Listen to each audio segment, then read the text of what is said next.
ओं नमः शिवाय मोर स्नेहर छात्र छात्री माने दीपुसर ज्ञान यूट्यूब चैनल को स्वागत करुछि। आज पिला माने मो plus two second arts commerce science पिला मानक पई एमआईएल ओडिया रो पुणी आ गोटे वीडियो नै आसी। पिला मन देखो आज होउछि साइंस पिला मानकर एग्जाम एवं 20 तारिख दिन आर्ट्स और कॉमर्स पिला मानकर एग्जाम। तेणु एग्जाम को आखि आग रखी मु गोटे वीडियो आज उपस्थापन करुछि। जो हमर मूल्यबोध शिक्षा रही पिला माने भारत भावना तीर्थ यात्रा गुरु शिष्य एवं ता सहित बछा बछा उड़िया ग्रामर आज पिला माने तुम मान सहित आलोचना करी।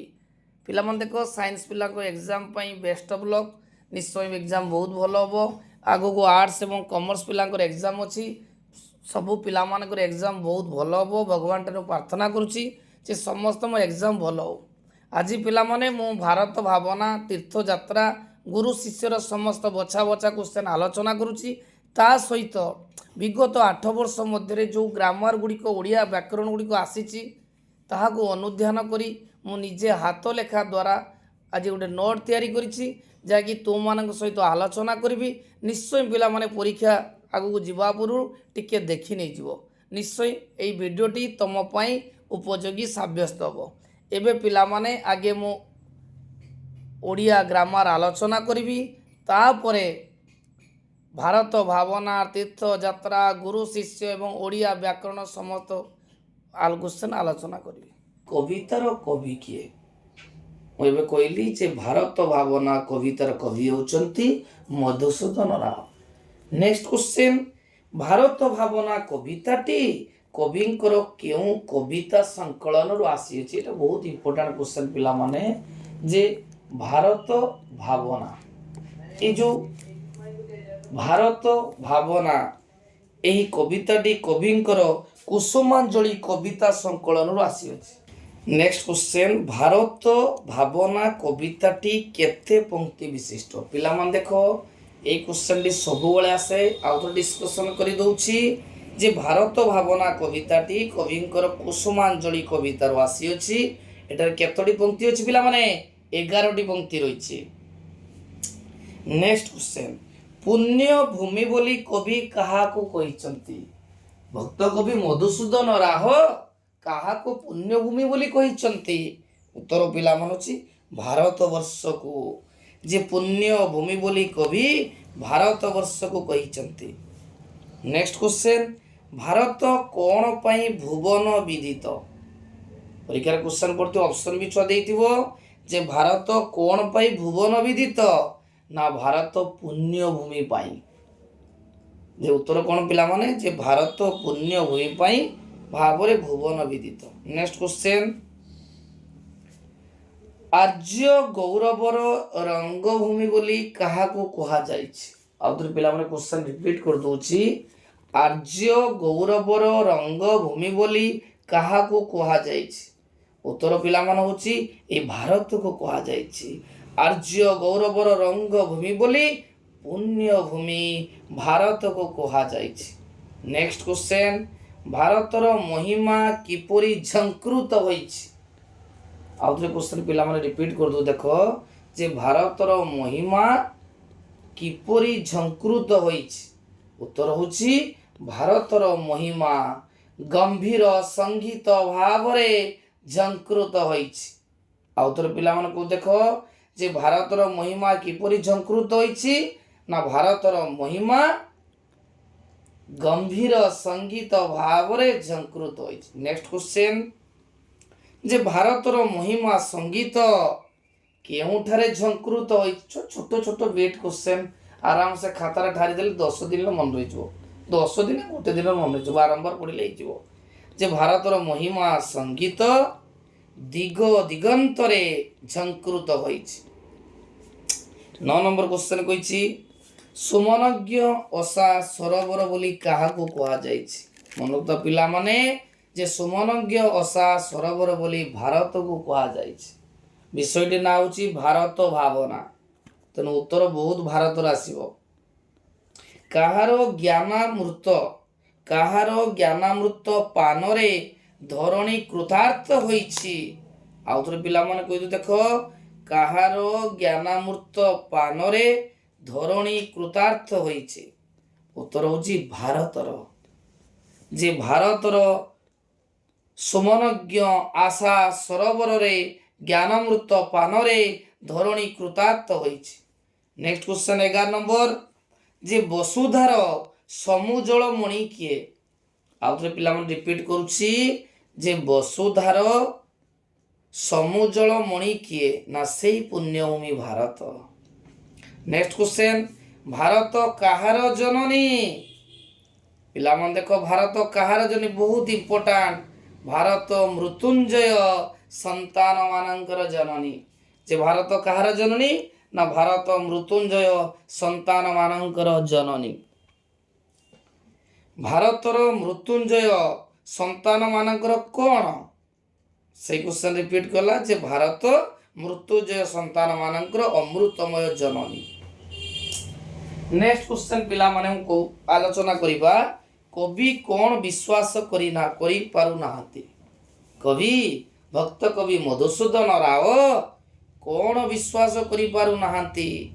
ଯେ ଭାରତ ଦେବଭୂମି, ବିଶ୍ୱ ବନ୍ଦନିଆ, ତେଜ ବୀର୍ଯ୍ୟଙ୍କର ଗୌରବ ନିବାସ ବୋଲି ବିଶ୍ୱାସ କରିପାରୁନାହାନ୍ତି। ଆଉ ଥରେ ପିଲାମାନଙ୍କୁ କହୁଛି, ଯେ ଭାରତ ଦେବଭୂମି, ବିଶ୍ୱ ବନ୍ଦନିଆ, ତେଜ ବୀର୍ଯ୍ୟଙ୍କର ଗୌରବ ନିବାସ ବୋଲି ବିଶ୍ୱାସ କରିପାରୁନାହାନ୍ତି। ନେକ୍ସଟ କ୍ୱେଶ୍ଚନ, ଭାରତ ଭୂମି କାହାର ଗୌରବ ନିବାସ? ଯେ ଭାରତ ଭୂମି କାହାର ଗୌରବ ନିବାସ? ଉତ୍ତର ହେଉଛି ତେଜ ବୀର୍ଯ୍ୟଙ୍କର ଗୌରବ ନିବାସ। ନେକ୍ସଟ କ୍ୱେଶ୍ଚନ 16 ନମ୍ବର, କାହାର ସ୍ମରଣରେ ବୀରହିଆ ଉଲ୍ଲସିତ ହୋଇ ଉଠେ? ଯେ କାହାର ସ୍ମରଣରେ? ଉତ୍ତର ପିଲାମାନେ ହେଉଛି ଭାରତ ଭୂମିର ତେଜ ବୀର୍ଯ୍ୟଙ୍କର ସ୍ମରଣରେ ବୀରହିଆ ଉଲ୍ଲସିତ ହୋଇ ଉଠେ। ନେକ୍ସଟ କ୍ୱେଶ୍ଚନ, ଭାରତ ସର୍ବଦେଶ ମଧ୍ୟରେ କେଉଁ ସ୍ଥାନରେ ରହିଛି? ଦେଖ, ଭାରତ ସର୍ବଦେଶ ମାନଙ୍କ ମଧ୍ୟରେ ଅଗ୍ରଗଣନୀୟ ହୋଇ ରହିଛି, କାରଣ ଭାରତ ହେଉଛି ସର୍ବଶ୍ରେଷ୍ଠ ଭାରତ। ଭାରତର ସଂସ୍କୃତି ପୃଥିବୀରେ ଐତିହ୍ୟ। ଜ୍ଞାନ, ନେକ୍ସଟ କ୍ୱେଶ୍ଚନ, ଜ୍ଞାନ ଆଦିତ୍ୟର ଉଦ୍ଭବ ସ୍ଥଳୀ କିଏ? ସେଇ କ୍ୱେଶ୍ଚନ ରିପିଟ୍ ହେଉଛି, ଜ୍ଞାନ ଆଦିତ୍ୟର ଉଦ୍ଭବ ସ୍ଥଳୀ ହେଉଛି ଭାରତ ଭୂମି। ନେକ୍ସଟ କ୍ୱେଶ୍ଚନ, ପୂର୍ବାଶା କିପରି ସୁନ୍ଦର ହୋଇଥାଏ? ପୂର୍ବାଶା କିପରି ସୁନ୍ଦର ହୋଇଥାଏ? ନା ପୂର୍ବାଶା ଉଷା ସହ ମିଶି ସୁନ୍ଦର ହୋଇଥାଏ। କ୍ୱେଶ୍ଚନ ମନେ ରହିଲା, ଯେ ପୂର୍ବାଶା କିପରି ସୁନ୍ଦର ହୋଇଥାଏ? ନା ପୂର୍ବାଶା ଉଷା ସହ ମିଶି ସୁନ୍ଦର ହୋଇଥାଏ। ନେକ୍ସଟ କ୍ୱେଶ୍ଚନ, କେଉଁ ନଦୀ କୂଳରେ ଋଷି କଣ୍ଠରୁ ବେଦର ସ୍ଫୁରଣ ହୋଇଥାଏ?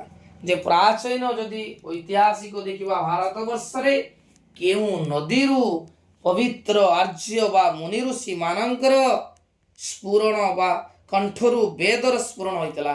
ନା ସରସ୍ୱତୀ ନଦୀ। ପିଲାମାନେ ମନେ ରଖାଅ, ଯଦି ସରସ୍ୱତୀ ନଦୀ କୂଳରେ ଋଷିମାନଙ୍କ କଣ୍ଠରୁ ବେଦର ସ୍ଫୁରଣ ହୋଇଥିଲା। 21 ନମ୍ବର କ୍ୱେଶ୍ଚନ କହିଛି, ବେଦରେ କାହାର ସ୍ତୁତିଗାନ କରାଯାଇଛି? ଆମର ଯେଉଁ ବେଦ ରହିଛି, ଏଇ ବେଦରେ କେଉଁମାନଙ୍କର ସ୍ମୃତିଗାନ କରାଯାଇଛି? ନା ଭଗବାନଙ୍କର, ଈଶ୍ୱରଙ୍କର। 22 ନମ୍ବର କ୍ୱେଶ୍ଚନ, ବେଦର ମଧ୍ୟମୃତ ସଙ୍ଗୀତ ତାନରେ କ'ଣ ହୋଇଥିଲା? ଆଉ ଥରେ ପିଲାମାନେ କ୍ୱେଶ୍ଚନ କହୁଛି, ଯେ ବେଦର ମଧ୍ୟମୃତ ସଙ୍ଗୀତ ତାନରେ କ'ଣ ହୋଇଥିଲା? ନା ହୃଦୟ ଆଶାର ଲହରୀ ଉଠିଥିଲା। ଯେ ବେଦର ମଧ୍ୟମୃତ ସଙ୍ଗୀତ ତାନରେ ହୃଦୟର ଆଶାର ଲହରୀ ଉଠିଥିଲା। ନେକ୍ସଟ କ୍ୱେଶ୍ଚନ, ବେଦ ମାତା। ଯେ ବେଦ ମାତା ବୋଲି କାହାକୁ କୁହାଯାଇଛି?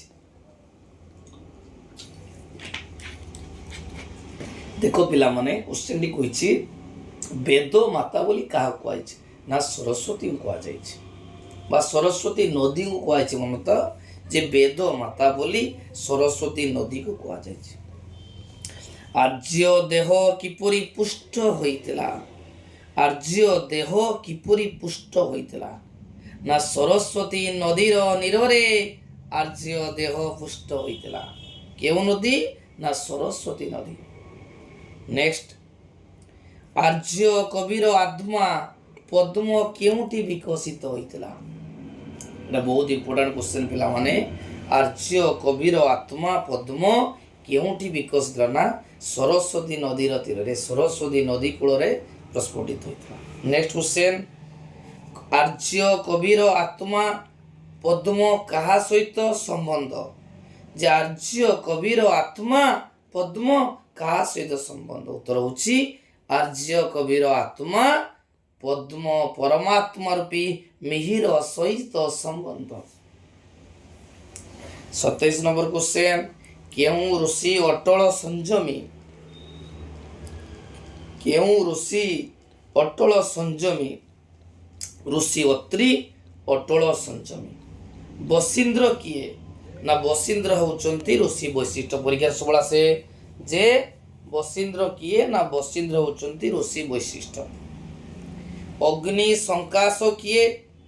ନା ଅଗ୍ନି ସଂକାଶ ହେଉଛନ୍ତି ଋଷି ଅଙ୍ଗିରା। ପରୀକ୍ଷାରେ ସର୍ଟ କ୍ୱେଶ୍ଚନ ପଡ଼ିବ ଛୁଆ। ଅଗ୍ନି ସଂକାଶ କିଏ? ନା ଅଗ୍ନି ସଂକାଶ ହେଉଛନ୍ତି ଋଷି ଅଙ୍ଗିରା।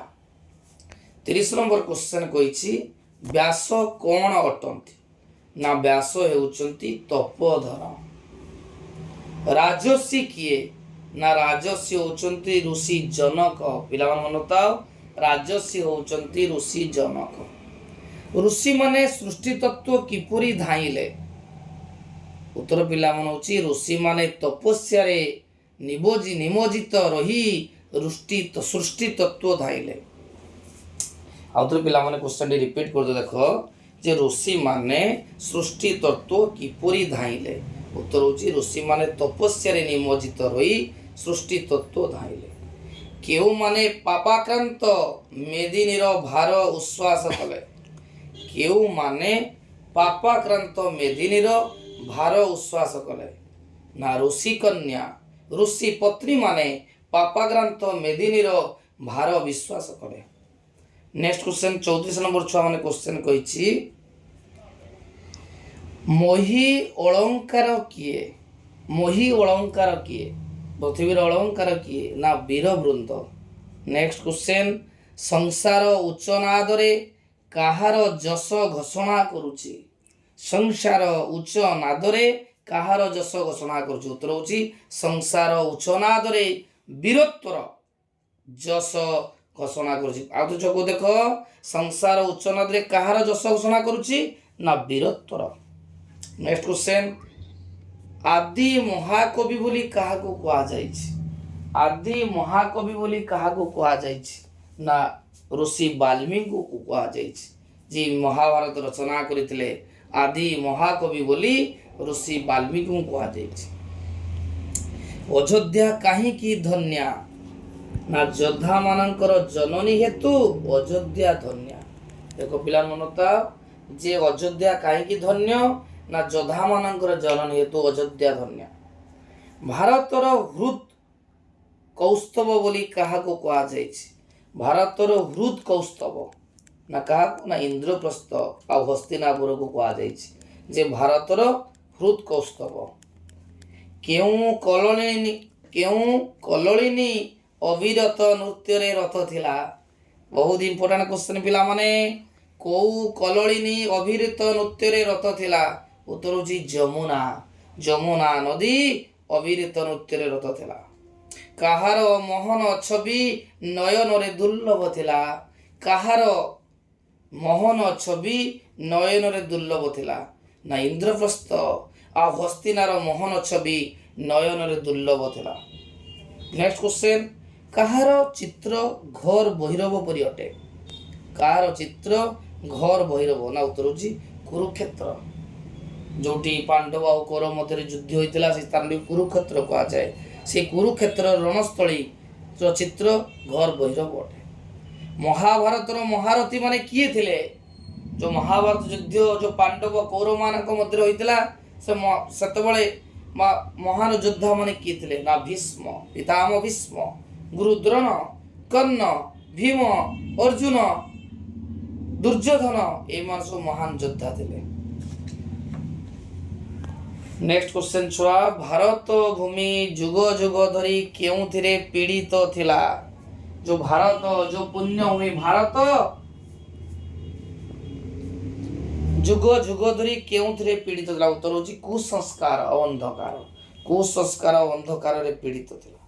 ସାକ୍ଷ୍ୟ ସିଂ କାହିଁକି ରାଜଭୋଗ ତ୍ୟାଗ କରିଥିଲେ? ନା ସାକ୍ଷ୍ୟ ସିଂ ନିର୍ମାଣ ତତ୍ତ୍ୱ ରୂପକ ରତ୍ନ ସାଧନ କରିଥିଲେ। ନେକ୍ସଟ କ୍ୱେଶ୍ଚନ୍, ସାକ୍ଷ୍ୟ ସିଂ କ'ଣ ସାଧନ କରିଥିଲେ? ନା ନିର୍ମାଣ ତତ୍ତ୍ୱ। ନେକ୍ସଟ କ୍ୱେଶ୍ଚନ୍, ସାକ୍ଷ୍ୟ ସିଂଙ୍କ ମହାଦୀକ୍ଷା କିପରି ଅବନୀ ମଣ୍ଡଳରେ ବ୍ୟାପିଥିଲା? ବହୁତ ଇମ୍ପୋର୍ଟାଣ୍ଟ କ୍ୱେଶ୍ଚନ୍ ଯେ ସାକ୍ଷ୍ୟ ସିଂଙ୍କ ମହାଦୀକ୍ଷା ଦାବାଗ୍ନି ପରି ଅବନୀ ମଣ୍ଡଳରେ ବ୍ୟାପିଥିଲା। ନେକ୍ସଟ କ୍ୱେଶ୍ଚନ୍, ବୌଦ୍ଧ ଧର୍ମର ବୈଜୟନ୍ତୀ କେଉଁଠାରେ ପ୍ରଚାରିତ ହୋଇଥିଲା? ଯେ ବୌଦ୍ଧ ଧର୍ମର ବୈଜୟନ୍ତୀ କେଉଁଠାରେ ପ୍ରଚାରିତ ଥିଲା ବା ବୌଦ୍ଧ ଧର୍ମ କେଉଁ କେଉଁ ସ୍ଥାନରେ ପ୍ରସାରିତ ହୋଇଥିଲା? ସିଂହଳ, ତାତାର, ଚୀନ, ଜାପାନ, ତିବ୍ବତ ଆଦି ଅଞ୍ଚଳରେ ପ୍ରଚଳିତ ଥିଲା। ନେକ୍ସଟ କ୍ୱେଶ୍ଚନ୍ ପିଲାମାନେ, ବୀରମାନଙ୍କ ମଧ୍ୟରେ ଅଗ୍ରଣୀ କିଏ ଥିଲେ? ନା ଚନ୍ଦ୍ରଗୁପ୍ତ। ଚନ୍ଦ୍ରଗୁପ୍ତ ଥିଲେ ବୀରମାନଙ୍କ ମଧ୍ୟରେ ଅଗ୍ରଣୀ। ଭାରତ କେବେ ପ୍ରଭାବମୟ ଥିଲା? ନା ଯେଉଁ ସମୟରେ ପ୍ରାଚୀନ ଭାରତର ରାଜବଂଶ, କହିଲେ ଆମେ ଗୁପ୍ତ ଯୁଗକୁ ଯିବା, ବୌଦ୍ଧ ରାଜାଗଣ, ଚନ୍ଦ୍ରଗୁପ୍ତ, ଅଶୋକଙ୍କ ପରି ରାଜାମାନେ ଯେତେବେଳେ ଥିଲେ ସେତେବେଳେ ଭାରତ ପ୍ରଭାବମୟ ଥିଲା। ଲାଷ୍ଟ କ୍ୱେଶ୍ଚନ୍, କେଉଁ ନରପତି କୀର୍ତ୍ତିସ୍ତମ୍ଭ ସ୍ଥାପନ କଲେ?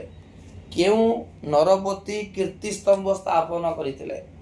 ନା ଗାନ୍ଧାର, କର୍ଣ୍ଣାଟ, ଗୁର୍ଜର, ଉତ୍କଳର ନରପତି ମାନେ। ଆଉ ଥରେ ପିଲାମାନଙ୍କୁ ଦେଖ, ଗାନ୍ଧାର, କର୍ଣ୍ଣାଟ, ଗୁର୍ଜର, ଉତ୍କଳର ନରପତି ମାନେ କୀର୍ତ୍ତିସ୍ତମ୍ଭ ସ୍ଥାପନ କରିଥିଲେ।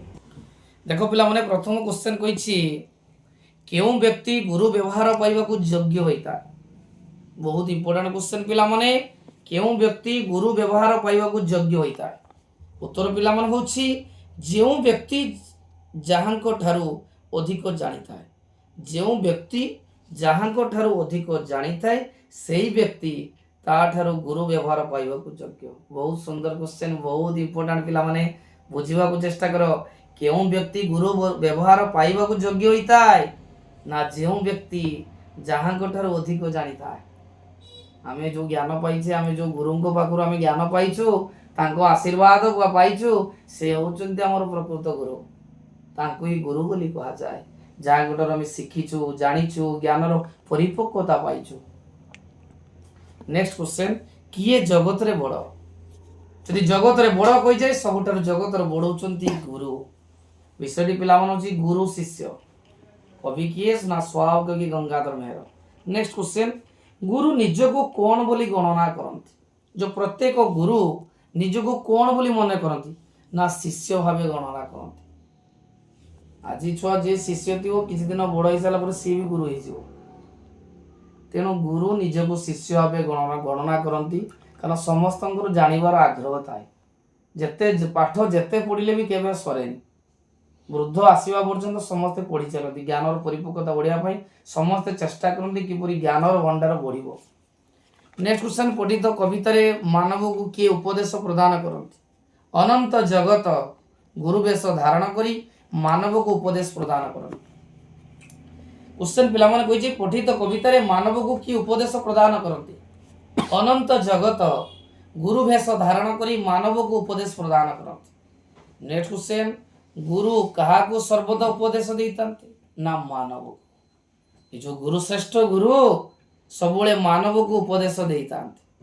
ଗୁରୁ ବେଶ କିଏ ଧାରଣ କରନ୍ତି? ନା ଅନନ୍ତ ଜଗତ। ଅନନ୍ତ ଜଗତ ସର୍ବଦା ଗୁରୁ ବେଶ ଧାରଣ କରନ୍ତି। କେଉଁଠାରେ ସର୍ବଦା ଶିଖିବାର କଥା ଅଛି? ନା ଅନନ୍ତ ଜଗତରେ ସର୍ବତ୍ର ଶିଖିବାର କଥା ଅଛି। ଆମେ ଯେଉଁ ଧରାପୃଷ୍ଠରେ ରହିଛୁ, ସେ ଧରାପୃଷ୍ଠରେ ସବୁବେଳେ ଶିଖିବାର କଥା ଅଛି। ଜ୍ଞାନୀମାନେ କିପରି ଶିକ୍ଷା ଲାଭ କରନ୍ତି?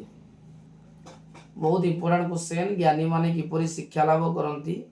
ନା ଜ୍ଞାନୀମାନେ ମଥା ନତ କରି ଶିକ୍ଷା ଲାଭ କରନ୍ତି। ନେକ୍ସଟ କ୍ୱେଶ୍ଚନ୍, କେଉଁ ଦିନଠାରୁ ମାନବ ଜାତି ଶିକ୍ଷା ଅବିରତ ଅର୍ଜନ କରି ଚାଲିଛି? ନା ମାନବ ଜାତି ତାର ଜନ୍ମ ସମୟରୁ। ମାନବ ଜାତି ତାର ଜନ୍ମ ସମୟରୁ ଶିକ୍ଷା ଅବିରତ ଅର୍ଜନ କରି ଚାଲିଛି। ଜନ୍ମରୁ ଆରମ୍ଭ କରି ମୃତ୍ୟୁ ପର୍ଯ୍ୟନ୍ତ ସବୁବେଳେ ମଣିଷ ଶିକ୍ଷା ଲାଭ କରିଥାଏ। ମାନବର ଶିକ୍ଷା କରିବାର ଧାରା କେଉଁ ସମୟ ପର୍ଯ୍ୟନ୍ତ ଅବ୍ୟାହତ ରୁହେ? ନା ମାନବ ପୃଥିବୀରୁ ଲୋପ ପାଇବା ପର୍ଯ୍ୟନ୍ତ। ଶିକ୍ଷା ଆରମ୍ଭ ହୁଏ କୋଉଠୁ? ନା ଜନ୍ମ ଠାରୁ ଶିକ୍ଷା ଆରମ୍ଭ ହୋଇଥାଏ। ଶେଷ ହୁଏ କୋଉଠୁ? ନା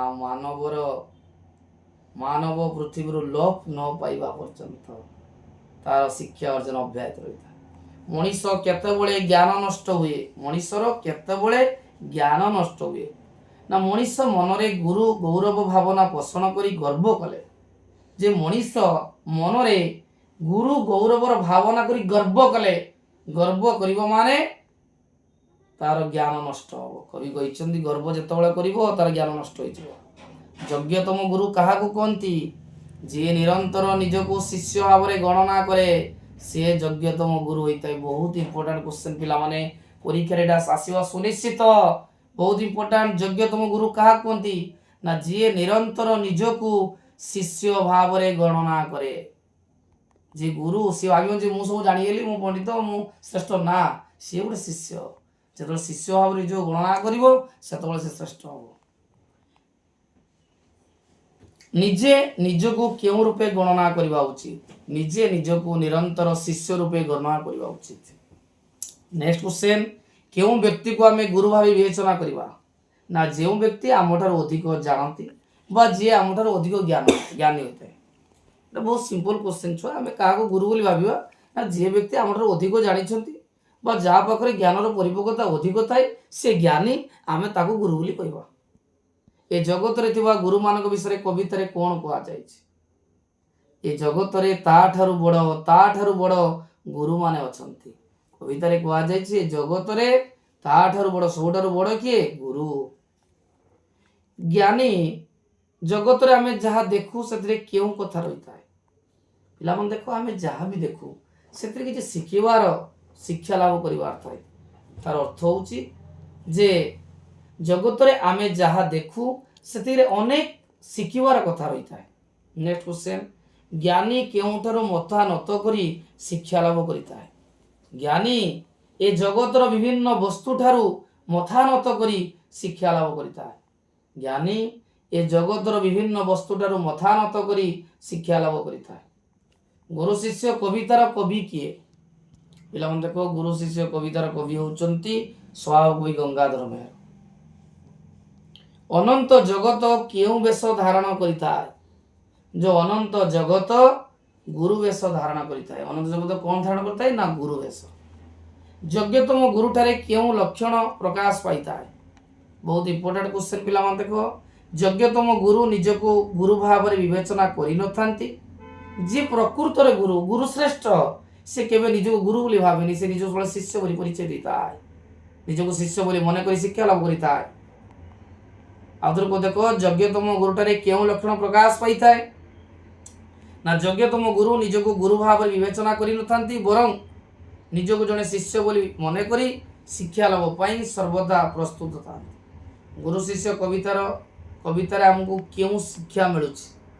ନା ଗୁରୁ ଶିଷ୍ୟ କବିତାରେ ଆମକୁ ଏହି ଶିକ୍ଷା ମିଳୁଛି ଯେ ଶିଖିବାର ପରିସମାପ୍ତି ନାହିଁ, ଶିଖିବାର କୌଣସି ଶେଷ ନାହିଁ। ଆମେ ସର୍ବଦା ଶିକ୍ଷା ଲାଭ କରିବା ପାଇଁ ନିଜକୁ ପ୍ରସ୍ତୁତ ରଖିବା ଆବଶ୍ୟକ। ପିଲାମାନେ ମନେ ରଖିଥାଅ ଯେ କବିତାରେ ଆମକୁ କ'ଣ ଶିକ୍ଷା ମିଳୁଛି? ନା ଆମକୁ ଏହି ଶିକ୍ଷା ମିଳୁଛି ଯେ ଶିଖିବାର ସମାପ୍ତି ନାହିଁ। ଯେତେ ଶିଖିବ ଆହୁରି ଜ୍ଞାନ ବଢ଼ିବ ଏବଂ ସର୍ବଦା ଶିକ୍ଷା ଲାଭ କରିବା ପାଇଁ ପ୍ରସ୍ତୁତ ରହିବା ଦରକାର। ମୁଁ କ୍ୱେଶ୍ଚନ ପିଲାମାନେ କହିଛି, ତୀର୍ଥଯାତ୍ରା କବିତାର କବି କିଏ? ଉତ୍ତର ହେଉଛି ନନ୍ଦକିଶୋର ବଳ। ନେକ୍ସଟ କ୍ୱେଶ୍ଚନ ପିଲାମାନେ, ବନ୍ଧୁ କ'ଣ କରିଯିବାକୁ କହିଛନ୍ତି? ଦ୍ୱିତୀୟ କ୍ୱେଶ୍ଚନ, ବନ୍ଧୁ କ'ଣ କରିଯିବାକୁ କହିଛନ୍ତି? ଉତ୍ତର ହେଉଛି ବନ୍ଧୁ ତୀର୍ଥଯାତ୍ରା କରିଯିବାକୁ କହିଛନ୍ତି। ତୃତୀୟ ନମ୍ବର କ୍ୱେଶ୍ଚନ ପିଲାମାନେ, ହରି କେଉଁଠି ଥାଆନ୍ତି ବୋଲି ବନ୍ଧୁ କହିଛନ୍ତି? ଯେ ହରି କେଉଁଠି ଥାଆନ୍ତି ବୋଲି ବନ୍ଧୁ କହିଛନ୍ତି? ଉତ୍ତର ହେଉଛି ହରି ଆନନ୍ଦ ଧାମରେ ଥାଆନ୍ତି ବୋଲି ବନ୍ଧୁ କହିଛନ୍ତି। 4 ନମ୍ବର କ୍ୱେଶ୍ଚନ ପିଲାମାନେ କହିଛି, କବି ବିଭିନ୍ନ ଦେଶ ଭ୍ରମଣ କରି କାହାର ସନ୍ଦେଶ ପାଇ ନଥିଲେ? ଯୋଉ କବି ନନ୍ଦକିଶୋର ବଳ ଚାରିଆଡେ ଭାରତରେ ଭ୍ରମଣ କଲେ କିନ୍ତୁ କାହା ବିଷୟରେ ଜାଣିନଥିଲେ? ହରି ବା ପରମେଶ୍ୱରଙ୍କ କଥା ଜାଣିନଥିଲେ। ନେକ୍ସଟ କ୍ୱେଶ୍ଚନ, ଧରା କିପରି? ଉତ୍ତର ପିଲାମାନେ ହେଉଛି ଧରା विचित्रमय और लावण्यमय। 6 नंबर क्वेश्चन पिला माने कहार परंपरा चिर नवीन। उत्तर होची ऋतु परंपरा। आउ थोड़े पिला माने रिपीट करि दउछि जे ऋतु परंपरार चिर नवीन। गगन किपरि मंडित होइताय। गगन माने आकाश किपरि मंडित होइताय। उत्तर पिला माने होची पूर्ण इंदु इंद्रधनु सूर्य चंद्र तारारे गगन मंडित होइताय। देखो पिला माने आउथर कहूची गगन इंदु इंद्रधनु सूर्य चंद्र तारारे गगन मंडित होइताय। 8 नंबर क्वेश्चन पिला माने कहिसेंती कवि काहाकू हरि प्रसंग पचारिचंती। पिला माने देखो क्वेश्चन आउथर रिपीट कर दूची जे कवि काहाकू हरि को प्रसंग पचारिचंती। उत्तर होची जल प्राणी और उद्भिद जगत को। जे जल प्राणी उद्भिद जगत को कवि हरि को प्रसंग पचारिचंती। नेक्स्ट क्वेश्चन इंदुर अर्थ कौन। इंदु इंदुर अर्थ होची चंद्र। पुछिली पुछिली अर्थ कौन ना पचारि। 11 नंबर कवि केउ मानंगु हरि को बारता पचारितले। कवि नंदकिशोर बळ केउ मानंगु हरि को वार्ता पचारितले। तो रहउची सूर्य चंद्र तारा सागर गिरी नदी कानन और प्रांतर। आउथरे पिला मन को देखो कवि सूर्य को पचारितले चंद्र तारा सागर गिरी समस्तन को हरि को विषय पचारितले। 12 नंबर क्वेश्चन प्रांतर। प्रांतर शब्दर अर्थ कौन ना प्रांतर शब्दर अर्थ होची ओडिया। 13 नंबर क्वेश्चन विहंग मानक स्वर किपरि ना विहंग मानकर स्वर अत्यंत मधुर। नेक्स्ट नर नारी मानकर आनन किपरि थिला। जो नर नारी मानकर आनन सुंदर थिला। 11 नंबर क्वेश्चन कवि कहीं की निराश है। एटा बहुत इंपोर्टेंट क्वेश्चन पिला माने जे कवि कहीं की निराश है। आउ थोड़े छुआ कहि देखो जे नर नारी मानकर आनन बा मुख किपरि थिला ना सुंदर। नेक्स्ट क्वेश्चन कवि कहीं की निराश हेले। उत्तर पिला मन होची हरि को चतुर्दिगरे खोजी न पाइबारु। जो कवि नंदकिशोर बळ हरि को चतुर्दिगरे खोजुतले किंतु केने न पाइबारु से निराश होई पडिचंती। नेक्स्ट क्वेश्चन कवि कहीं की बाहरर आडंबर त्याग कले। जे कवि कहीं की बाहरर आडंबर त्याग कले ना हृदय मंदिर रे परमेश्वरଙ୍କ संधान पाइथिबरु कवि बाहरर आडंबर त्याग कले। तार अर्थ होची कवि जतबेले भगवान विषय जानी पारले कवि हृदय मंदिर रे परमेश्वरଙ୍କ संधान पाइले सेतबेले बाहरर आडंबर त्याग कले। नेक्स्ट क्वेश्चन कवि तांको निज हृदय रे कोन दर्शन करितले। कवि तांको निज हृदय रे कोन दर्शन करितले। उत्तर होची घन अंधकार। जे कवि तांको निज हृदय रे घन अंधकार दर्शन करितले किंतु जेतबेले परमेश्वरଙ୍କ संधान पाइले सेतबेले तांकर अंधकारटी कोन हितला आलोकित होई जाइतला। नेक्स्ट क्वेश्चन कवि प्राण कहीं की नैराश्य रे जर्जरित होइछ। कवि नंदकिशोर बळंक प्राण कहीं की नैराश्य रे जर्जरित होइछ। उत्तर पिला मन होची कवि तांको हृदय मध्य रे शून्यता को देखि नैराश्य रे जर्जरित होइछन्ति। नेक्स्ट कवि अज्ञात आदेश कोन पाइछन्ति। जे कवि अज्ञात आदेश कोन पाइछन्ति। हृदय कंदर को शुद्ध करिबा पई कवि अज्ञात आदेश पाइछन्ति। जे हृदय कंदर को शुद्ध करिबा पई कवि अज्ञात आदेश पाइछन्ति। 21 नंबर क्वेश्चन कौन पवित्र न कले पापी भगवान का दर्शन वंचित हेबो ना मन और प्राण को शुद्ध और पवित्र न कले। मन और प्राण को शुद्ध और पवित्र न कले पापी भगवान दर्शन रु वंचित हेब कौन विषम व्यापार ना कवितारे कवि कहिसंती मन को रिपु कबल बाहर करवा जे मन को षड़ रिपु कबल बाहर करवा होची विषम व्यापार पापी कहीं भगवान को दर्शन करि पारे ना पापीर मन प्राण पवित्र नथिबारु से भगवान को दर्शन करि पारे नाही रिपु कबल मन को मुक्त करि न पारि कवि कौन प्रार्थना करिसंती जे कवि जेतबेले निजको षड़ रिपुरु उद्धार करि पारु नांती सेतबेले कवि भगवान कौन प्रार्थना करिसंती जे हे भगवान हे हरि मते पाप बंकर उद्धार कर डरे कवि कहिसंती जे पाप बंकर उद्धार करिवा पई कवि नंद किशोर बळ हरि को प्रार्थना करिसंती नेक्स्ट क्वेश्चन कवि मनरु हरि कौन विनाश कले जो कवि मनरु हरि अहंकार विनाश कले परीक्षार बड़े कौन विनाश कले ना हरि अहंकार विनाश कले नेक्स्ट क्वेश्चन कवि पथ किपरि परिष्कार होईछि कवि गर्भ रंजन अहंकार विनाश द्वारा तांको पथ परिष्कार होईछि आउथरे पिलामन को देखो कवि पथ किपरि परिष्कार होईछि ना तांकर गर्भ गंजन और अहंकार विनाश द्वारा तांको पथ परिष्कार होईछि कवि केउ विष पीथिबार मने करिछन जो कवि नंदकिशोर बेल बळ केउ विष पीछंती उत्तर होची लोभर विष केते दिन बंची जीवा को कवि विचार करिसंती एटा बहुत इंपोर्टेंट क्वेश्चन परीक्षा छुआ निश्चय आसीबो जे कवि केते दिन बंचिया पई भाबिचंती ना 5 दिन कविंग प्राण किपरि कलबल हेउतिला जेहेतु कवि विषयर विष पान करितले सेदि पई तांको प्राण कलबल होउतला विषयर विष पान करी कविंकर प्राण कलबल हेउतला नेक्स्ट क्वेश्चन पिला माने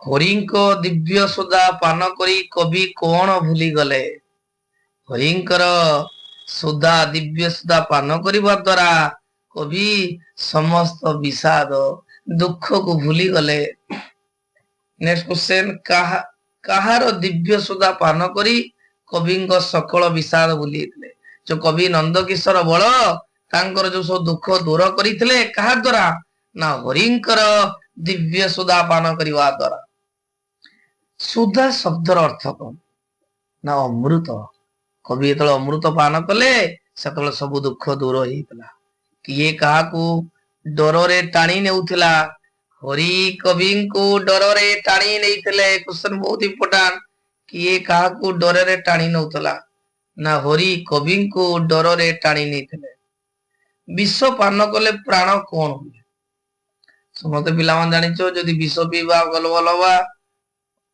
तेणु विष पान कले प्राण कलबल हुए नेक्स्ट कवि संसार दुख किपरि पासरी देइतले ना जेतबळे कवि भगवानंक सानिध्य लाभ कले तापरे सब दुख को पासरी देले जे भगवानंकर सानिध्य लाभ करि सारिबा परे कवि सब दुख को पासरी देइतले जीवात्मा संगरे किए लीला करूछंती पिला माने हमें सबुबळे सबु जुगरे देखुचे जे भगवान सर्वदा लीला करूछंती एटी अर्थ होची जे जीवात्मा संगरे हरि लीला करूतांती नेक्स्ट क्वेश्चन हरि का संगे लीला करूछंती ना हरि जीवात्मा संगरे लीला करूछंती पिला मन देखो शेष क्वेश्चन आलोचना करिबा पिला मन देखो मोर छोटिया प्रयास तो माने किपरि साहित्य रे अधिक नंबर रखिबो सेति पई मु चेष्टा करूची तुम सहित जड़ित होवा पई एवं परीक्षार शेष दिन पर्यंत तुम सहित जड़ित होई रहिबी तेनु पिला माने निश्चय मो चैनल सहित जड़ित होई रहिबो किछि डाउट थिले निश्चय पचारिबो प्रत्येक वीडियो रे लाइक टिके मारिबो कमेंट भी दबो जदि किछि सजेशन थिबो कि दबो किछि असुविधा नै मोर व्यस्त मुहूर्त रे मु चेष्टा करिबी प्रतिदिन किपरि तुम मानक सहित किछि आलोचना करिबी जहाद्वारा कि तमे किपरि परीक्षा रे नंबर रखिबो सेटा होछि मोर मुख्य लक्ष्य। ଲାଷ୍ଟ କ୍ୱେଶ୍ଚନ ପିଲାମାନେ ସଦା ସର୍ବଦା କଣ ଲାଗି ରହିଛି ବୋଲି କୁହାଯାଇଛି? ନା ସଦା ସର୍ବଦା ତୀର୍ଥଯାତ୍ରା ଲାଗି ରହିଛି ବୋଲି କୁହାଯାଇଛି। ଜନ୍ମ ମାନେ ମୃତ୍ୟୁ, ସଂସାରରେ ଜନ୍ମ, ଜନ୍ମ ନେଇଛି ମାନେ ମୃତ୍ୟୁ ନିଶ୍ଚୟ। ତେଣୁ ଆମେ ସମସ୍ତେ ଧଳା ପୃଷ୍ଠକୁ ଆସିଛେ ଏ ରଙ୍ଗୀନ ରଙ୍ଗମଞ୍ଚରେ ଅଭିନୟ କରିବା ପାଇଁ। ତେଣୁ ସମସ୍ତେ ଏ ଧରା ପୃଷ୍ଠରୁ ଦିନେ ନା ଦିନେ ପାସୋରି ଯିବେ। ଦେଖ ପିଲାମାନେ, ପ୍ରଥମ କ୍ୱେଶ୍ଚନ ସେ କହିଛି ଜାଣିବାର ଇଚ୍ଛା। ଜାଣିବାର ଇଚ୍ଛା ଉତ୍ତର ପିଲାମାନେ ହେଉଛି ଜିଜ୍ଞାସା। ଶିବଙ୍କର ଉପାସକ ଏକ ପଦରେ କଣ କରାଯିବ? ଶୈବ। ଯିଏ ଦାନ କରେ ସେ ଦାତା ବା ଦାନୀ। ସାଧୁର ଗୁଣ ଏକ ପଦରେ ପ୍ରକାଶ କଲେ ସାଧୁତା। ଶକ୍ତିର ଉପାସକ ଉତ୍ତର ପିଲାମାନେ ଶାକ୍ତ। ଜୀବନ ଥିବା ପର୍ଯ୍ୟନ୍ତ ଆଜୀବନ। ସେବା କରିବାର ଇଚ୍ଛା ଶୁଶ୍ରୂଷା।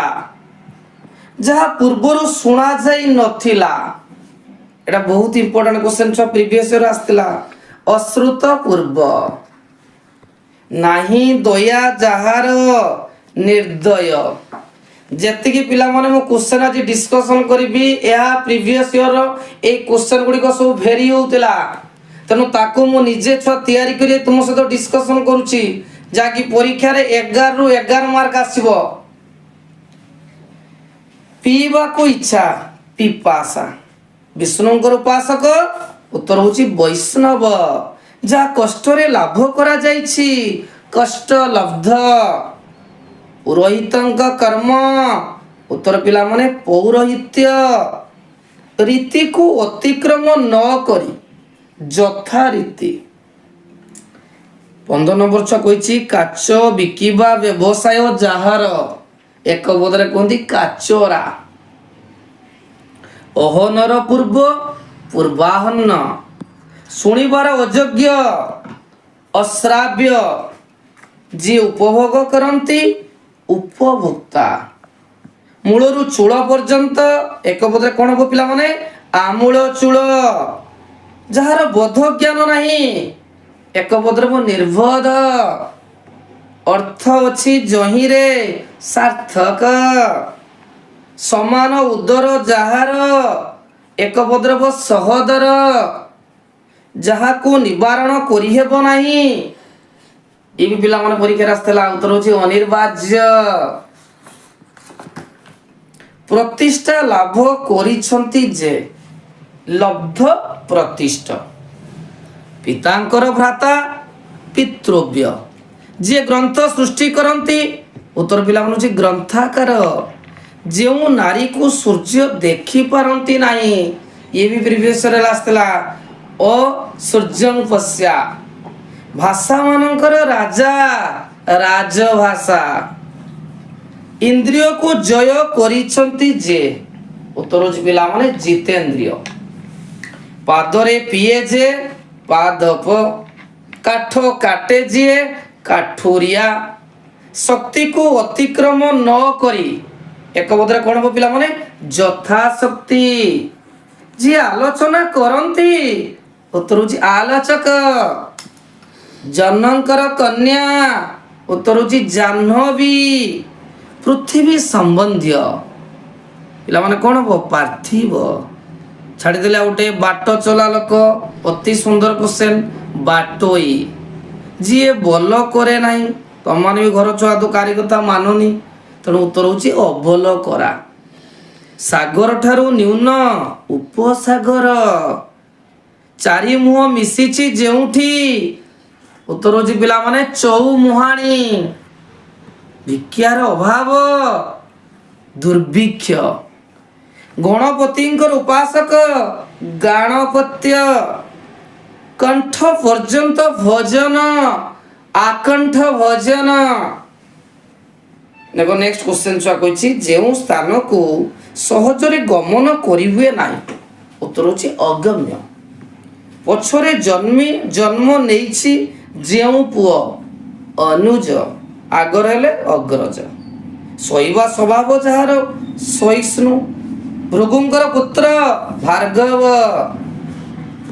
नेक्स्ट पिला माने वर्तमान आम आलोचना करवा एतिकी छुआ थिला विपरीत सॉरी एकपदीकरण जोटा कि विभिन्न पाखापाखि 7-8 वर्ष है ये क्वेश्चन गुड़िक छुआ आसी ताको मु पजल करके एकाथरकर बनईची जहाँकि तुम परीक्षा रे सब पाई पार। एबे पिला माने आमे विपरीत शब्द आलोचना करवा। प्रथमे मु एकपदीकरण आलोचना कली, एबे विपरीत शब्द को जिबा। अग विपरीत हला मूल, इष्ट तार विपरीत होउची अनिष्ट, चेमड़ा तार विपरीत होउची मस्का, तबत विपरीत होउची पखाळ, कठिन विपरीत होउची कोमल, अर्वाचीन विपरीत हला पुरातन, अनुलोम विपरीत प्रतिलोम, दुर्बल कौन को पिला माने ना सबल, दाता विपरीत हला ग्रहिता, नवीन विपरीत होची प्राचीन, लौकिक विपरीत होची अलौकिक, साकार विपरीत होची निराकार, पुरस्कार विपरीत होची तिरस्कार, अनशन विपरीत होची असन, मसृण विपरीत बंधुर, जुआर विपरीत होची पिला माने भट्टा, अनुग्रह निग्रह, असुस्थ सुस्थ, मळी मुंडिया एटा पिला समस्त जानिथिबो। मळी मुंडिया विपरीत होची धब धौलिया, स्वतंत्र विपरीत होची परतंत्र, अंतरंग विपरीत हला बहिरंग, सर्दय विपरीत पिला माने निर्दय, शुष्क शुष्क विपरीत आर्द्र।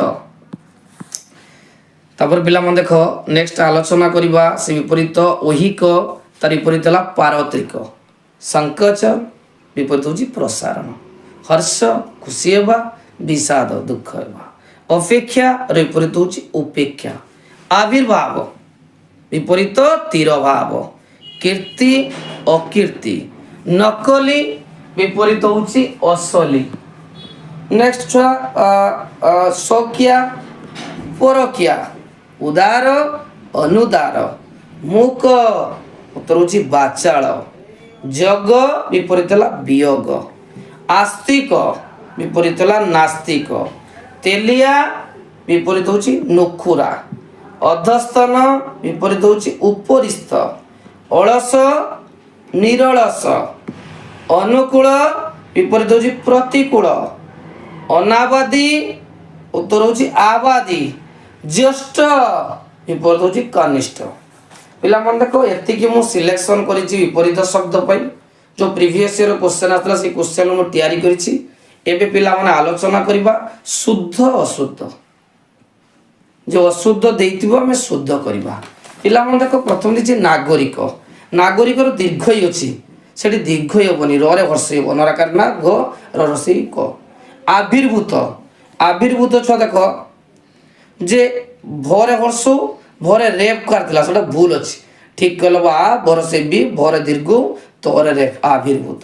सीमित, सीमित देखो छुआ दीटा मुति हर्षई दिछि, दंतेश्वर हर्षई दिछि, मोहरी भी हर्षई दिछि, उत्तर बो दंतेश्वर दीर्घ ही मोहरे हर्षई तो। स्वाभाविक, स्वाभाविक देने स्वाभाविक दिला आम ता कहली स्वाभाविक करवा। यातायात एटी छो अंतस्थ ज अछि, सॉरी वर्गे ज देछि आमे ताकू अंतस्थ ज लिखियो यातायात। इप्सा, इप्सा हर्षैतला दीर्घ हबो। अनुसूया, अनुसूया हुएनि छुआ, अनुसूया हबो। प्रायश्चित, प्रायश्चित देखो तालवेश्वर दीर्घ होइतिला, यदि आमे ठीक करबा तालवेश्वर हर्षै हबो।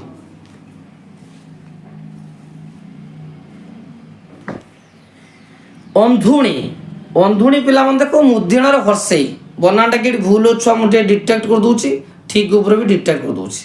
अंधुणी छुआ मुद्दिणर हर्षई थिला, एटी मुद्दिणर दीर्घ हबो ठीक ठाक। दासरथी पिला मन देखो दासरथी थरे दीर्घ होइतिला किंतु थरे पिला मन ठीक कले हर्षई हबो। दुरावस्था, दुरावस्था के पिला मन हुए नि हबो दुरावस्था, आकाटा कटि जिवो। सूर्य पराग एटी अफला नथिला किंतु ठीक कले सूर्य पराग अफला लागि जो अंतस्थ। उपयोगिता पिला मन देखो उपयोगिता ଆମର ଏଠି ଗରେ ଦୀର୍ଘ ଇ ଅଛି, ଗରେ ଦୀର୍ଘ ହେବନି, ଗରେ ହର୍ଷେଇ ହବ ଉପଯୋଗିତା। ଅପୁତ୍ରିକ, ଅପୁତ୍ରିକ ଛୁଆ ହୁଏନି, ତ୍ରିକ ହବନି, ତ୍ରକ, ଅପୁତ୍ରକ। ଶୀର୍ଷାସନ, ଶୀର୍ଷାସନ ଏଠି ମୁଦ୍ନେଶ ପିଲାମାନେ ଦେଇଛି, କେବେ ମୁଦ୍ନେଶ ହବନି। ତାଲବେଶର ଦୀର୍ଘ ଇ, ମୁଦ୍ନେଶରେ ପାକାର ମୁଦ୍ନେଶ, ଏଠି ମୁଦ୍ନେଶ ହବନି ଛୁଆ, ସେଠି କ'ଣ ହବ? ଦନ୍ତେଶ ହବ। যে মুদ্নেশ দন্তন হবনি, দন্তেশ দন্তন হব শীর্ষাসন। পূজ্যাস্পদ, পূজ্যাস্পদ ভুল হচ্ছে, পূজ্যাস্পদ পরে দীর্ঘ বর্গের আকার দন্তেশরে পদ। পুরস্কার দেখো, পুরস্কার দেখো যেটি আমরা ভুল দিয়েছি, মুদ্নেশ দিয়েছি, সেটি মুদ্নেশ হবনি ছুয়া, দন্তেশ হব। অন্নাটন, অন্নাটন হুয়েনি, অন্নটন, ঠিক কল হব অন্নটন। কৃত্রিম দেখো কোরে হর্ষ দিয়েছি, সেটা হবনি, কোরে রু হব। অক্ষুণ্ণ রেপকার দিয়েছি মুদ্রণরে, রেপকার রহবনি, খালি অক্ষুণ্ণ। মরিচিকা রে হর্ষেই চর হর্ষেই দিয়েছি, তেমন ভুল ଅଛି, ঠিক হব ম রে দীর্ঘই চর হর্ষেইছি করা করা। প্রতিযোগিতা, প্রতিযোগিতা পিলামান দেখ এটি প্রতিযোগী ঠিক ଅଛି, গরে দীর্ঘই দিয়েছি, সেটি খালি গরে হর্ষেই আমি করদেবা। ভৌগোলিক দেখ ছুয়া, গরে ও কার নাই, প্রথমটার ও কার নাই, তেমন ঠিক কলে ও কার রহব, ভৌগোলিক। দিবা রাত্রি কেবে হুয়েনি ছুয়া, হর্ষেই কটিযোগ, দিবা রাত্র হব। আধিক্যতা কেবে আধিক্যতা হুয়েনি, হব আধিক্য। পূর্বাহ্ন, পূর্বাহ্ন হরে ন দিয়েছি, এটি হরে মুদ্রণ হব। ষাড়মাসিক দেখো ছুয়া ভুল দিয়েছি, দন্তেশ দিয়ে দিয়েছি, তেমন ঠিক কলে কোণ হব, মুদ্নেশ হব। ব্যবসায়িক, ব্যবসায়িক ছুয়া হবনি, ব্যবসায়িক হব। সায়ক হচ্ছে ইয়র হর্ষেই রহব। ঊর্ধ্ব বফলা ছাড় দিয়েছি, তেমন ঊর্ধ্ব হব। উর্মি হর্ষ দিয়েছে, এটা দীর্ঘ হব। আনুষঙ্গিক এটি দন্তেশ ছুয়া আছে, দন্তেশটা ভুল আছে, ঠিক কলে হব মুদ্নেশ, আনুষঙ্গিক। আশীর্বাদ দেখো আশীর্বাদ দিয়েছে, এটা আশীর্বাদ, আর তালবেশর দীর্ঘই বরে রেফকার আকার দ। সম্মানীয়, সম্মানীয় কেবে লেখা জিনিস সম্মাননীয়। নাউরি এটি রে দীর্ঘই দিয়েছি, এটি হর্ষেই হব। পিলাମାନେ দেখো প্রিভিୟସ୍ ଥର ଯେତିକି ଶୁଦ୍ଧ ଅଶୁଦ୍ଧି ଆସିଥିଲା ମୁଁ ତାକୁ ଆଲୋଚନା କଲି, ଆରି ଭିତରୁ ପିଲାମାନେ ପରୀକ୍ଷାରେ ଚାଲି ଆସିବ। ଆକାଶ କୁସୁମ କେଉଁ ପ୍ରକାର ରୂଢ଼ି? କ୍ରିୟାଯୁକ୍ତ, କ୍ରିୟାହୀନ, ତୁଳନାତ୍ମକ, ଉପମାଯୁକ୍ତ। ଉତ୍ତର ହେଉଛି କ୍ରିୟାହୀନ। ନମ୍ବର ବି, କେଉଁଟି କଷ୍ଟସାଧ୍ୟ ଅର୍ଥ ପ୍ରକାଶ କରୁଥିବା ରୂଢ଼ି? କଷ୍ଟସାଧ୍ୟ, ନିଜେ ଛୁଆ ଦେଖ, ଓଳିଆରୁ ଗଜା, ଅକଲ ଗୁଡୁମ, କୂପ ମଣ୍ଡୁକ, କାଠିକର ପାଠ। ଉତ୍ତର ହେଉଛି କାଠିକର ପାଠ। ଏଗୁଡ଼ା ଛୁଆ ଅପସନ୍ ଦେଖିଲେ রুড়ি গুড়া কিন্তু ভুল হবনি, জনা পড়িব। কপাল ফাটিবা, হো মুন্ডা ଦେଇଦେବା, বিপদরে পড়াইবা, অথয় করিবা, সর্বনাশ করিবা। আসিগলা উত্তর ছুয়া, সর্বনাশ করিবা। কেউটি তুলনাত্মক রুড়ি, কেউটি তুলনা করা যাইছি? রক্ত চাউল চবাইবা, হাতরে ন মারি ভাতরে মারিবা, শুয়া পরি পশিবা, গড় হাত ধরিবা। উত্তর পিলা হচ্ছে সি, শুয়া পরি পশিবা। নেক্সট ছুয়া, কেউটি গোটে তুলনাত্মক রুড়ি নুহে? কুকুর পরি ধাইবা, জক পরি লাগিবা, গম্ভীর কান্দড়া, খুঁটড়া পরি ছিড়া হবা। উত্তর হচ্ছে গম্ভীর কান্দড়া। ক্ষীয় কাড়িবা, এটা তো তুমি সবুলে ছোট ছুয়া মানে ক্ষীয় কাড়িব, পড়া কোন তো এটা হলা সেটা হলা, নিহাতি ছুয়া গোটে দোষ বাহারিব। ক্ষীয় কাড়িবা ছুয়া তো গুহারি করিবা, কথা ঘাটি দোষ খোঁজিবা, দুষ্টামি করিবা, সর্বনাশ করিবা। উত্তর পিলা মানে বি, কথা ঘাটি দোষ খোঁজিবা। কেউটি ক্রিয়াযুক্ত রূঢ়ি? ফটা কপাଳ, কলা কোন বুলাইবা, ওড়িয়ারু পড়ি গজা, আকাশ কুসুম। উত্তর হচ্ছে বি, কলা কোন বুলাইবা। বিপদକୁ ডাকি আনিবা, এটা পিলাମାନେ ସବୁବେଳେ ପରୀକ୍ଷା ଅଛି। ବିପଦକୁ ডাকি ଆଣିବା, ଅପସନ୍ ଖାଇବା ପତ୍ରରେ ଧୂଳି ଦେବା, ଚାଲିଲା ଶଗଡ଼ରେ ହାତ ଦେବା, ନାଟର ଗୋବର୍ଦ୍ଧନ, ଆ ବଳଦ ମତେ ଭିଦ। ଉତ୍ତର ହଉଛି ଆ ବଳଦ ମତେ ଭିଦ। ଅରଣ୍ୟ ରନ୍ଧନ, ଯେଇଠି କାନ୍ଦିବ କେହି ନଥିବେ, ଛୁଆ ଶୁଣିବେନି। ତଥ କଣ ମୂଲ୍ୟହୀନ କଥା, ବୃଥା ପ୍ରାର୍ଥନା, ଅନ୍ୟାୟ ବିଚାର, ଆପ୍ରାଣ ଉଦ୍ୟାନ। ଉଦ୍ୟ ଅର୍ଥ ହଉଛି ଅରଣ୍ୟ ରନ୍ଧନ, ଅର୍ଥ ହଉଛି ବୃଥା ପ୍ରାର୍ଥନା। ଆଖି ପକାଇବା, କି ପ୍ରକାର? ଆଖି ପକାଇବା, ଲୋଲପ ଦୃଷ୍ଟି ପକାଇବା। କ୍ରିୟାହୀନ, କ୍ରିୟାଯୁକ୍ତ, ତୁଳନାତ୍ମକ, ଉପମାଯୁକ୍ତ। ଉତ୍ତର ଛୁଆ କ୍ରିୟାଯୁକ୍ତ। ବହୁ ଅବାନ୍ତର କଥା କହିବା, ରୂଢ଼ିଟି କଣ? ଏଗର ମାଉସୀ ସେଗର ପିଉସୀ, ଅରଣ୍ୟ ରନ୍ଧନ, ସେ ତ ହବନି, ଡିସ୍କସନ କଲେ। ଅନ୍ଧ ବୁଝାବଣା, କୁଆ ମୁଣ୍ଡା କପିଳା। ବହୁ ଅବାନ୍ତର କଥା ଖରାପ କରିଦେବ ଛୁଆ। ଉତ୍ତର ହଉଛି ଡି, କୁଆ ମୁଣ୍ଡା କପିଳା। ମୁଣ୍ଡ ଝାଳ ତୁଣ୍ଡରେ ମାରିବା ରୂଢ଼ିର ଅର୍ଥ କ'ଣ? ମଳିନ ପଡ଼ିଯିବା, ପ୍ରସ୍ତୁତ ହୋଇ ରହିବା, କଠିନ ପରିଶ୍ରମ କରି ପେଟେ ପୋଷିବା। ଉତ୍ତର ଛୁଆ ଏଇଟା, କଠିନ ପରିଶ୍ରମ କରି ପେଟେ ପୋଷିବା। ଅକଲ ଗୁଡୁମ କି ପ୍ରକାର ରୂଢ଼ି? କ୍ରିୟାଯୁକ୍ତ, କ୍ରିୟାହୀନ, ତୁଳନାତ୍ମକ, ଉପମା ହଉଛି ବି କ୍ରିୟାହୀନ। କେଉଁଠି ଅତି ବିଶ୍ୱାସୀ ଛୁଆ ଏଇ କ୍ୱେଶ୍ଚନଟି ଏଇଥର ଓଏସଟି ଏକ୍ସାମ ଆସିଥିଲା। ଅତି ବିଶ୍ୱାସୀ କେଉଁ ଯୋଉ ପ୍ରକାଶ କଥା ରୂଢ଼ିଟି କ'ଣ? ଦେହ ଲଗା, ବାକୁ ବଦା, ହାତ ବାରିଶି, ଜପା ମାଳି। ଉତ୍ତର ହଉଛି ହାତ ଦେହ ଲଗା। କେଉଁ ରୂଢ଼ିଟି ପ୍ରତିଶୋଧ ନବା ଅର୍ଥରେ ପ୍ରଚଳିତ? ରକ୍ତ ଚାଉଳ ଚୋବାଇବା, ଅକସ ରଖିବା, ଖାଲରେ ପକାଇବା, ଦାଉ ସାଧିବା। ଉତ୍ତର ହଉଛି ଡି, ଦାଉ ସାଧିବା। 16 ନମ୍ବର ଛୁଆ, ଜକ ପରି ଲାଗିବା କେଉଁ ପ୍ରକାର ରୂଢ଼ି? ଜକ ପରି ଲାଗିବା ପିଲାମାନେ ତୁଳନାତ୍ମକ ରୂଢ଼ି। ଜପା ମାଳି এই রূঢ়ির অর্থ কোন? ସବୁବେଳେ ଜପ କରିବା, ତା ମାନେ ଅତି ପ୍ରିୟ। D option. ପ୍ରତିକୂଳ ପରିସ୍ଥିତିରେ ପ୍ରତିଭା ସ୍ଫୁରଣ এই ଅର୍ଥ ବୁଝାଉଥିବା ରୂଢ଼ି କ'ଣ? ଯେ ପ୍ରତିକୂଳ ପରିସ୍ଥିତିରେ ପ୍ରତିଭା ସ୍ଫୁରଣ। ଅପସନ ଗବର ଗଣେଶ, ଖାତ ଗଦାରେ ପଦ୍ମ, ଆକାଶ କୁସୁମ, ଓଲିଆରୁ ଗଜା। ଉତ୍ତର ହେଉଛି ଖାତ ଗଦାରେ ପଦ୍ମ। କେଉଁଠି କ୍ରିୟାଯୁକ୍ତ ରୂଢ଼ି ନୁହେଁ? ଗୋଡ଼ ଟେକି ବସିବା, ଆଖି ପକେଇବା, ବୋଝ ଉପରେ ଲଳିତା ବିଡ଼ା, କାଠ ହୋଇଯିବା। ଉତ୍ତର ପିଲାମାନେ ସି, କାଠ ହୋଇଯିବ। ଇଚ୍ଛା ଅନୁସାରେ ସୁବିଧା ମିଳିବା এই ଅର୍ଥ ପ୍ରକାଶ ରୂଢ଼ି କ'ଣ? ଇଚ୍ଛା ଅନୁସାରେ ସୁବିଧା ମିଳିବା।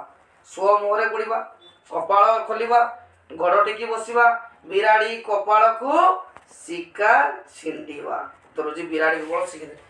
ଏଇ କ୍ୱେଶ୍ଚନଟା ବି ଓଏସଟି ଏକ୍ସାମ ଭିତରେ ଆସିଥିଲା। ତେଣୁ ପରୀକ୍ଷାରେ ତ ଯେତିକି ରୂଢ଼ି ଡିସ୍କସନ କରିବି ସବୁ ଛୁଆ ପରୀକ୍ଷାରେ ଆସିବ। ତେଣୁ ଘରେ ଟିକେ ପ୍ରାକ୍ଟିସ କରିବ। ଓହି ନକୁଳ ସମ୍ପର୍କ ଏହା କି ପ୍ରକାର ରୂଢ଼ି?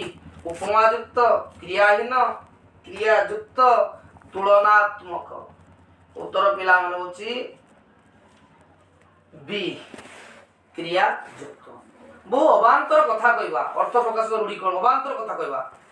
ଆକାଶ କୁସୁମ, ଅନ୍ଧ ବୁଝାବଣା, କୁଆମୁଣ୍ଡା କପିଳା। ଏବେ ଛୁଆ ଡିସ୍କସନ ରିପିଟ୍ ହେଇଗଲା। କୁଆମୁଣ୍ଡା କପିଳା। କପାଳ ଫାଟିବା এই রূঢ়ির অর্থ কোন? ইয়ে भी পরীক্ষা ছ আসলে তো রিসেন্ট एग्जाम রে। ঠকি দেবা, সর্বনাশ হেবা, মরি ন পড়ি ଯିବା, চিন্তিত হেবা। উত্তর হচ্ছে সর্বনাশ হবা। মানে ঠকি দেওয়া হলো চিত্তা কাটিবা। ওড়িয়া ভাষায় প্রচলিত রূঢ়িକୁ প্রয়োগ কর। কেতোটি ধারা পরিলিখিত ହୁଏ? 2, 4, 6, 3। উত্তর হচ্ছে ପିଲାମାନେ কোন? ডি 3। ଯେଉଁ ରୂଢ଼ିର ପଦ ସଂଗତିରେ କ୍ରିୟାପଦ ନଥାଏ, ଯଦି କ୍ରିୟାପଦ ନଥିବ ତାକୁ କ୍ରିୟା କ'ଣ ରୂଢ଼ି କହିବା? କି ରୂଢ଼ି? ଏଟା ଛୁଆ ଜାଣିଥିବ, କ୍ରିୟାହୀନ ରୂଢ଼ି। ଅନ୍ଧର ଲଉଡ଼ି ଅର୍ଥ କ'ଣ? ଅନ୍ଧର ଲଉଡ଼ି। ସି ଅପସନ ଅସହାୟର ସହାୟ। ଓହି ନକୁଳ ସମ୍ପର୍କ ରୂଢ଼ିର ଅର୍ଥ କ'ଣ? ସାପ ନେଉଳ ମଧ୍ୟରେ ସମ୍ପର୍କ। ବା ବଢିଆ। ଆଉ ଓହି ନକୁଳ ମଧ୍ୟରେ ଶତ୍ରୁତା, ଘର ଶତ୍ରୁତା। ଉତ୍ତର ହେଉଛି ଘର ଶତ୍ରୁତା। ଆକାଶ କୁସୁମ। ଅପସନ ଆକାଶରେ ପଡ଼ିଥିବା କୁସୁମ, ଆକାଶରୁ ପଡ଼ିଥିବା କୁସୁମ। ଉତ୍ତର ହେଉଛି ବୃଥା ସ୍ୱପ୍ନ। ମନ ତ ବୃଥା ସ୍ୱପ୍ନ। ଆକାଶ କୁସୁମର ଅର୍ଥ ହେଉଛି ବୃଥା ସ୍ୱପ୍ନ। କପାଳ ଲିଖନ, କପାଳରେ ଲେଖିବା, ଲେଖନୀରେ କପାଳରେ ଲେଖିବା, କପାଳରେ ଚନ୍ଦନ ଲଗାଇବା, ଭାଗ୍ୟ ଫଳ। କପାଳ ଯାହା ଭାଗ୍ୟରେ ଥିବ ତାହା ହବ। ଛୁଆଟା ଭାଗ୍ୟ ଫଳ। ଜପା ମାଳି। ଉତ୍ତର ହେଉଛି ଅତି ପ୍ରିୟ। ଲୋଲୁପ ଦୃଷ୍ଟି ଦେଖାଇବା, ତାଙ୍କର ଦେଶୀ କୁକୁଡ଼ା ଆଜି ନଜର କଲା ଆଜି ଦବ ଆଉ ଫାଙ୍କା ଦେଇକି ନେଇକି ଖାଇବ, ଫିଷ୍ଟ କରିବ। ଲୋଲୁପ ଦୃଷ୍ଟିର ଅର୍ଥ ହେଉଛି ଆଖି ପକାଇବା। ପସନ୍ଦ କରିବା ଛୁଆ, ଆଖିକି ପାଇବା, ଆଖି ପାଇବା, ଆଖି ବୁଲାଇବା, ଆଖି କରିବା। ଯେ ପସନ୍ଦ କରିବାର ଅର୍ଥ ହେଉଛି ଏ ଆଖି ପାଇବା। ଭଲ ବେଳ ପଡ଼ିବା ଏ ଅର୍ଥ ବୁଝାତ ରୂଢ଼ି କ'ଣ? ଭଲ ବେଳ ପଡ଼ିବା। କପାଳ ଫାଟିବା, କପାଳ ଖୋଜିବା, କପାଳ ଖୋଲିବା। ଭଲ ବେଳ ଛୁଆ, ଭାଗ୍ୟ ଖୋଲିଯାଏ ଯେତେବେଳେ। ଉତ୍ତର ପିଲାମାନେ ହେଉଛି ବି ଅପସନ କପାଳ ଖୋଜିବା। ଆଶ୍ଚର୍ଯ୍ୟ ହେବା, କାମରେ ହାତ ଦେବା, କାନରେ ହାତ ଦେବା, ମୁହଁରେ ହାତ ଦେବା, କାଠ ଖୋଜିବା। ପିଲାମାନଙ୍କ ଆଶ୍ଚର୍ଯ୍ୟ ହେଉଛି କାନରେ ହାତ ଦେବା। ବିନମ୍ର ଗୁହାରି କରିବା ଏ ଅର୍ଥ ପ୍ରକାଶ କରୁଥିବା ରୂଢ଼ିଟି ଲେଖ। ବିନମ୍ର ଗୁହାରି। ଗୋଡ଼ ଟେକି ବସିବା, ନମ୍ର ଭାବରେ ରହିବା, ଗୋଡ଼ ହାତ ଧରିବା, ଗାଲରେ ହାତ ଦେବା ବିନମ୍ର ଗୁହାରି ହବା ଅପସନ ଦେଖି ଜଣା ପଡିଯାଉଛି ଯେ ଗୋଡ଼ ହାତ ଧରିବା ତା ବାପା ଚିରଦିନ ପାଇଁ ଡ୍ରେସ୍ କଣ କଲେ ଆଖି ବୁଝିଲେ ଯେ ତା ବାପା ଚିରଦିନ ପାଇଁ ଆଖି ବୁଝିଲେ ଏ ଅପସନ 37 ନମ୍ବର ରୋଗୀ ସେବା କଲାବେଳେ ଡ୍ରେସ୍ ଉଚିତ ନୁହେଁ ଚିତା କାଟିବା ନାକ ଟେକିବା ନାକ ଛିଛାଡ଼ିବା ନାକେଦମ କରିବା ପିଲା ରୋଗୀ ସେବା କରିବା କଣ କରିବା ଉଚିତ ନୁହେଁ ଏଟା ଅପସନ ଦେଖିଛ ଜଣା ପଡି ଯାଉଛି ଯେ ଉତ୍ତର ହଉଛି ନାକ ଟେକିବା ଏ କାର୍ଯ୍ୟଟି କରିବା ତୁମ ପକ୍ଷେ ଡ୍ରେସ୍ କାଠିକର ପାଠ ଆକାଶ କୁସୁମ କପାଳ ଲିଖନ ବାହାକତା ମାନେ ଏ କାର୍ଯ୍ୟଟି ତୁମ ପକ୍ଷରେ କରିବା ତାମାନେ ଏଟା ନିହାତି ଗୋଟେ କଷ୍ଟ କାମ ହେଇଥିବ ତେଣୁ ଉତ୍ତର ହଉଛି କାଠିକର ପାଠ ସେ ମୋ ସମ୍ପତ୍ତି ଉପରେ ଡ୍ରେସ୍ ଆଉ ସମ୍ପତ୍ତି ଆମେ ଫିଲ୍ମ ଦେଖିଛ ଆଖି ପକେଇବ ଆଉ ଅପସନ ହଉଛି ଆଖି ଦେଇଛି ଆଖି ପକାଇଛି ଆଖି ବୁଲାଇଛି ଆଖି ବୁଝିଛି ଆଖି ବୁଝି ତ ମରିଗଲା ସେ ଆଖି ବୁଝିବ କେଉଁଠି ଦେଖିବ କଣ ତା ଉତ୍ତର ହଉଛି ବି ଆଖି ପକାଇଛି ତାଙ୍କର ଡ୍ରେସ୍ ମନୋଭାବ ଯୋଗୁଁ ପରିବାରଟା ଉଜୁଡ଼ି ଗଲା ନଛଡ଼ ବନ୍ଦା ଦେହ ଲଗା ନାଟର ଗୋବର୍ଦ୍ଧନ ଏଇ ତ ମେନ୍ ଉତ୍ତର ଆଉ ଯେ ତାଙ୍କର ଏ ନାଟର ଗୋବର୍ଦ୍ଧନ ମନୋଭାବ ଯୋଗୁଁ ପରିବାରଟା କଣ ହେଲା ଉଜୁଡ଼ି ଗଲା ହଁ ଉତ୍ତର ହବ ତାଙ୍କର ଡ୍ରେସ୍ ନଛଡ଼ ବନ୍ଦା ଏକ ଜିତିଆ ଯୋଗୁଁ ପରିବାରଟି ଉଜୁଡ଼ି ଗଲା ନଛଡ଼ ବନ୍ଦା ଏ ଅପସନ 41 କ୍ରିୟାହୀନ ରୂଢ଼ିଟି ବାଛ ନାଟର ଗୋବର୍ଦ୍ଧନ ଆବଳ ତ ମତେ ବି କପାଳ ପାଟିବା ପବନ ପରି ଧାଇଁବା ଉତ୍ତର ହଉଛି ପିଲାମାନେ ଏ ନାଟର ଗୋବର୍ଦ୍ଧନ 42 ନମ୍ବର ଉତ୍ତର ଛୁଆ କ୍ରିୟାଯୁକ୍ତ ରୂଢ଼ିଟି ବାଛି ଲେଖ ଶୁଆ ପରି ବସିବା ହାତ କରିବା ଫୁଙ୍କା ପିଟା ବକ ଧାର୍ମିକ ଉତ୍ତର ପିଲାମାନେ ହଉଛି ବି ହାତ କରିବା ତୁଳନାତ୍ମକ ରୂଢ଼ିଟି ବାଛି ଲେଖ ବଣ ବିଛୁଆତି ଆଖି ରଖିବା କପାଳ ଫାଟିବା ଜକ ପରି ଲାଗିବା 43 ନମ୍ବର ଡି ଜକ ପରି ଲାଗିବା ଅସହାୟର ସହାୟ ଅସହାୟର ସହାୟ ହେଉଛି ଅନ୍ଧର ଲଉଡ଼ି କେଉଁଠି କ୍ରିୟାଯୁକ୍ତ ରୂଢ଼ିର ଉଦାହରଣ କ୍ରିୟାଯୁକ୍ତ ରୂଢ଼ିର କୋଉଠି ଉଦାହରଣ ଅରଣ୍ୟ ରନ୍ଧନ ଦେହ ଲଗା ଆଖି ରଖିବା ଉତ୍ତର ହେଉଛି ଆଖି ରଖିବା 46 ନମ୍ବର ନାତିଟି ଅଜାଆଈଙ୍କର ଡ୍ରେସ୍ ହୋଇଛି ଭାରି ଖୁସି ଅଜାଆଈ ସବୁବେଳେ ନାତିକି ଝୁରୁଛନ୍ତି ତାର କଣ ହବ ନାତିଟି ଅଜାଆଈଙ୍କର ଡ୍ରେସ୍ ହୋଇଛି ଅପସନ କତକତାରେ ପଦ୍ମ ଜପା ମାଳି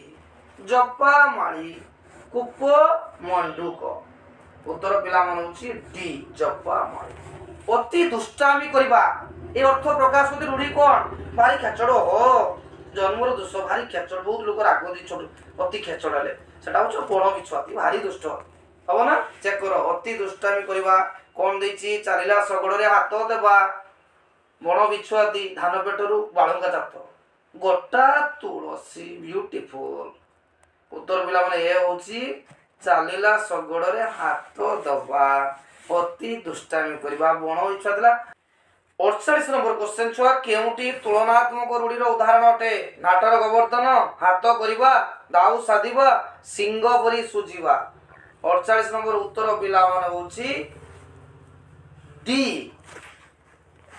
ସିଂହ ପରି ସୁଝିବା ମହାବାତ୍ୟା ପରେ ମରୁଡ଼ି ପଡ଼ିବାରୁ ଲୋକଙ୍କ ଡ୍ରେସ୍ ହେଲା କପାଳ ଫାଟିଲା ଚଳୁ କରିଦେଲା କଳାକନା ଭୁଲିଗଲା ଖାଲରେ ପକାଇଲା ଉତ୍ତର ପିଲାମାନେ ସିଏ କପାଳ ଫାଟିଲା ଅସମ୍ଭବ ସମ୍ଭବ ହବା ଉଷୁନା ଧାନ ଗଜା ହବା ବହୁତ ସୁନ୍ଦର କ୍ୱେଶ୍ଚନ ଛୁଆ ଅସମ୍ଭବ ସମ୍ଭବ ହବା ତାର ରୂଢ଼ି ହେଉଛି ଉଷୁନା ଧାନ ଗଜା ହବା ଗୋଟିଏ କ୍ରିୟାଯୁକ୍ତ ରୂଢ଼ିର ଉଦାହରଣ ଦିଅ ଗାଲରେ ହାତ ଦେବା ନଛଡ଼ ବନ୍ଦା ବାହାକୁ ବତା ଝାଳ ବୁଆ ଧନ 51 ଉତ୍ତର ପିଲାମାନେ ହଉଛି ଏ ଗାଲରେ ହାତ ରାବଣ ନିକଟରେ ସୀତାଙ୍କ ଆକୁଳ ପ୍ରାର୍ଥନା ଡ୍ରେସ୍ରେ ପରିଣତ ହେଲା ଅପସନ ଅରଣ୍ୟ ରନ୍ଧନ ଆକାଶ କୁସୁମ କପାଳ ଲିଖନ ଫଟା କପାଳ ପିଲାମାନଙ୍କର ଏଇଟା ହେଉଛି ଅପସନ ହେଉଛି ଅରଣ୍ୟ ରନ୍ଧନ ଉତ୍ତର ହେଉଛି ଅରଣ୍ୟ 53 ନମ୍ବର ଅସମ୍ଭବ ସମ୍ଭବ ହବା ନା ଉଷ୍ଣ ଧାନ ଗଜା ହେବା ସିଂହ ପରି ଯୁଝିବା ଏଟା କି ପ୍ରକାର ରୂଢ଼ି ପିଲାମାନେ ଦେଖ ସିଂହ ପରି ଯୁଝିବା ଏଟା ହେଉଛି ତୁଳନାତ୍ମକ ରୂଢ଼ି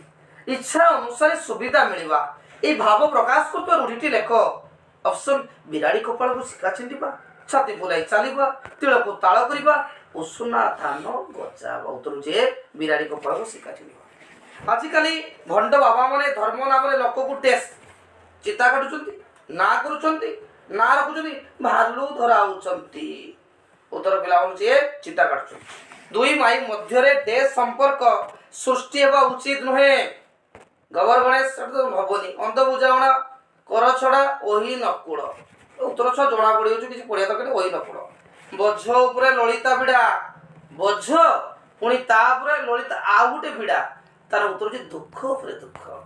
ଯେ ବୋଝ ଉପରେ ଲଳିତା ବିଡ଼ାର ଅର୍ଥ ହେଉଛି ଦୁଃଖ ଉପରେ ଦୁଃଖ। 59 ନମ୍ବର କଳା କନା ବୁଲାଇବା।